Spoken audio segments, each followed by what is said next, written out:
Hey all you dudes and dudettes out there, this is Val with another Dungeon Hunter Champions video. In this video, we're going to talk about Monis, the Water Timekeeper.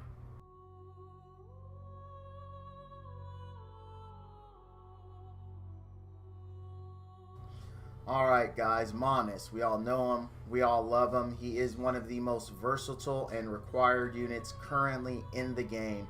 He is so meta, his name should be meta when ascended. I mean, that is just how crucial this guy is. Let's take a look at his skills. First skill, his auto attack skill, is Temporal Flux. Attacks an enemy from a distance. Every 5 seconds, the skill becomes empowered. When empowered, lowers skill cooldowns of nearby allies by -1 second. His first active skill is Time Inversion. Cuts time itself, creating mirror images of the slash. Deals damage to each enemy struck and then rewinds, healing each ally on the way back. Reverberating Strike. Summons a sword that slams down on a target enemy after a delay. Deals damage and inflicts ongoing damage on enemies near the target. Bonus damage based on accuracy. His third active skill, Temporal Disruption. Hurls a magical hourglass at a target location. When it shatters, it deals damage, blocks buffs, and inflicts mortal wounds. Bonus damage based on accuracy. His synergy trait decreases skill cooldown time of allied champions by 15%. Alright, so as we all know, this guy is the bee's knees. This synergy trait typically is the go-to synergy trait for most, if not all, situations. I do have videos that shows this isn't the best in every situation, but for most, this synergy trait is what you're going to be using 90% of your time in the game. So let's take a look at gear and the current stats that I have. First, we'll start with stats. Right now, I have mine at 30k. I actually want a lot more. I just have not had luck with HP and defense substats.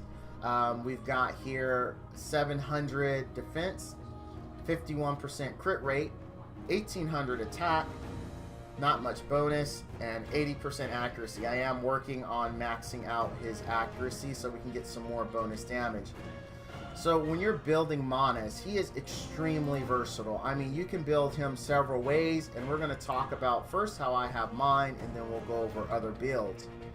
Now, for mine, I went attack, and then accuracy.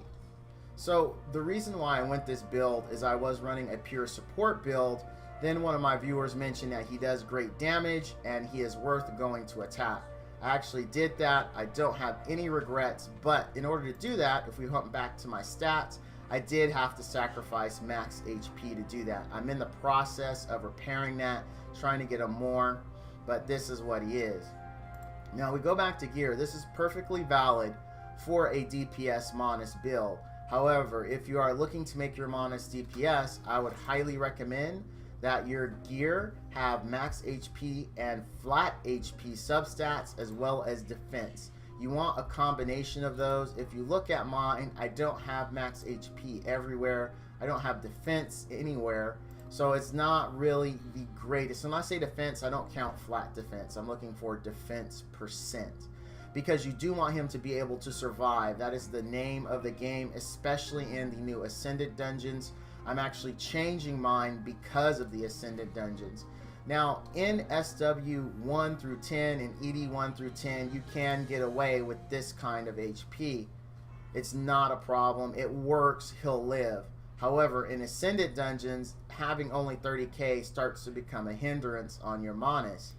Things you could do to make him more tanky if you do want to keep him in attack build is in either your shoulder or your glove slot. You can go with HP %. This will give him more HP and allow him to survive. And then you can run something like Mojo for an extra defense buff. Now this is for an attack base Monis. Now this is a really great build. It does work if you can get the HP and defense, so that way you make sure he can survive. He doesn't really work as a glass cannon in Ascended, so you do want to make sure he has that extra survivability. Now let's say you're already in a situation where you have amazing DPS, you really don't want a third, and all you want is his skill cooldown his buff block, and his mortal block. Well, in that case, then the build changes. You want to go HP accuracy or HP defense accuracy. This is because if you're going to be using him in that fashion, he really becomes a support, so you want to build him as such. Now, he's not going to put out great healing, he's not going to put out great damage, but this build is considering you already have both of those areas covered, and you need him strictly OGD and minor heals he can put out as a support healer in that build. Now, if you're going to do it, you really only have one option for your 4-piece set, and that's going to be Adept. Adept all the way. There really isn't another good 4-piece option for Monish. You want him using his skills. You want them to be up often. Your 2-piece can be whatever helps you meet your stat goals. Don't get locked into anything. Even broken is okay, assuming that you meet your goals first here on this page. I would recommend, with Ascended Dungeons out, at least 40k HP, at least 800 defense, and if you are going to go a DPS build, I would recommend at least 1300 bonus attack, as well as at least 60% crit rate. In all cases, you do want 100% accuracy, as he does get bonuses from that, and you will rely on an SW for his buff block. You do want 100% accuracy, because of with update 1, it was changed so that his buff block prevents the Widow from actually getting invulnerability. So the more often that happens, the better for you and your team, the faster the runs. Now let's go ahead and we'll take a look at him in SW10. Alright, we're in SW10. I'll hit auto and we'll target Manus. Right now, he is my #1 leader. That is going to change, though, as I re-gear him. I am working on getting him more HP, more defense, as well as getting 20% more accuracy. Because accuracy is extremely important with him, as he has several debuffs that are key in SW10. And the more often and more reliable they land, the more reliable your SW runs will be in general. The team I'm running now is 100%. I have yet to fail, and now in about 150 or so refreshes. Every now and then I will lose a Snake Lady because they are squishy. I have them built, one of them's built attack, another one is built a support build. Snake Ladies is one that you can build supportish because most of their damage you're relying on comes from OGD. This is going to be one of the slower runs because she did miss a strip in the beginning and invulnerability was up a little too long. Hopefully she gets this strip. Come on. Come on, Zinnia. There we go. We finally got the strip and the boss is dead.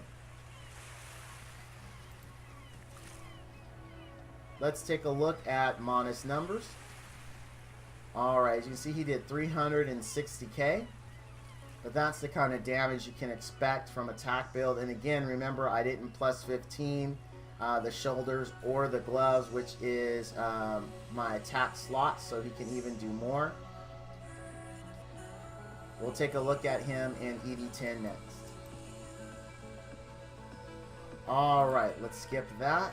And then we'll target Manus. And we will watch him go to work.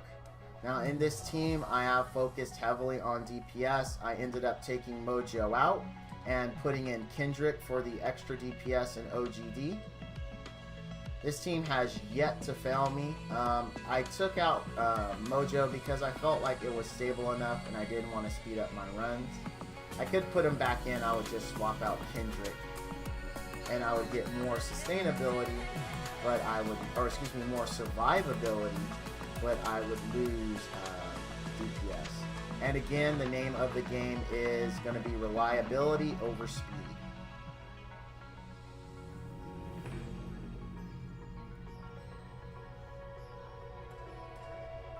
Oh wow. I'm not even streaming, I'm already on, and that's a stream thing. Let's go to work on the dragon. Ooh, we took a hard one to the face there. That hurt. But Zinnia's got it. Zinnia and Zevron got it. That OGD from Kendrick is just so key. Every now and then when this goes perfectly and OGD lines up pretty much the fight's over before he takes off. That's one of the reasons I put Kendrick in there. I could possibly take out Zevron. The only problem is I would worry about living through the first roar.